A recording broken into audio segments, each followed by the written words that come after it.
বন্ধুরা, একটা কথা ছিল তোমাদের সাথে।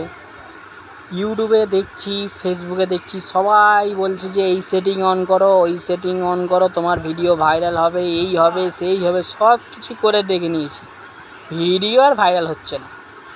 কী করে হবে? ভিডিওতে কাজ না করলে, ইউটিউবে কাজ না করলে স্টোরি ভিডিও ভাইরাল হবে? এরা বলছে 2 দিনের মধ্যে তোমার চ্যানেল গ্রো করে দেবো, এই করে দেবো, ওই করে দেবো, আর কেউ কেউ বলছে টাকা দাও, হেন তেন, কত রকমের কথা।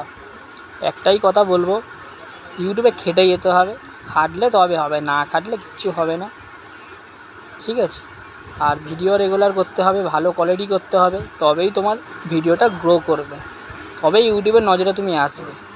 আর আমরা কী করি, আজকে একদিন ভিডিও দিলাম, আবার 1 মাস পর ভিডিও দিলাম, কোনো ঠিকই নেই। ইউটিউব জানবে কী করে যে তোমরা কাজ করছো কি না কাজ করছো? জানবে তবে তো তোমার ভিডিওটা ভালো লাগে, তবে তো দেবে, নাহলে কী করে দেবে? তো ভিডিও ছাড়তে হবে, তবেই ভাইরাল হবে, আদার্স কিছু না। এরও টিক নিয়ে কোনো লাভ নেই, ঠিক আছে? নিজের মতো কাজ করো, ভিডিও ভাইরাল হবেই হবে।